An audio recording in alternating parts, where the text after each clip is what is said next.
सरनाखेड़ी गांव की साध्वी मोक्षिता जी को महाकुंभ 2025 में महानिर्वाणी अखाड़े से महंत की उपाधि मिलना पूरे सफीदो क्षेत्र के लिए गौरव का विषय है। यह उपलब्धि उनके कठिन तप, साधना और सनातन धर्म के प्रति पूर्ण समर्पण का परिणाम है। ये दीक्षा इस बात का प्रमाण है कि साध्वी मोक्षिता जी ने अपने गुरु स्वामी डॉक्टर शंकरानंद जी महाराज की शिक्षाओं और अखाड़े की परंपराओं का पूर्ण पालन किया है। महानिर्वाणी अखाड़ा सनातन धर्म के प्रचार और साधु संतों को संगठित करने की प्राचीन परंपराओं को आगे बढ़ाने में सक्रिय रहा है। महंत बनने के लिए जिन 5 प्रकार की दीक्षाओं का अनुक्रम जरूरी है, उनमें साध्वी मोक्षिता जी की सफलता उनके आध्यात्मिक जीवन के उत्कृष्ट स्तर को दर्शाती है।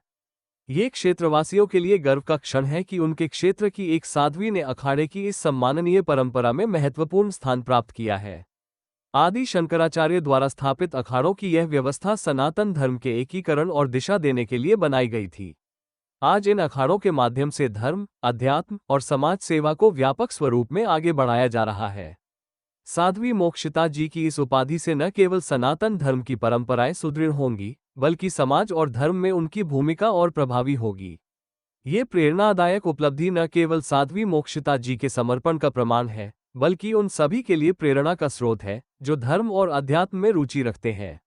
महंत बनने पर साध्वी मोक्षिता ने कहा कि यह सब गुरु और भगवत कृपा से ही संभव है। सब कह रहे हैं कि इतनी कम उम्र में हमें जो पद, प्रतिष्ठा और मान सम्मान मिला है वो किसी अचंभे से कम नहीं है। मुझे अपने अंदर से यह महसूस हो रहा है कि यह सब गुरु कृपा और भगवत कृपा से ही हो पाया है।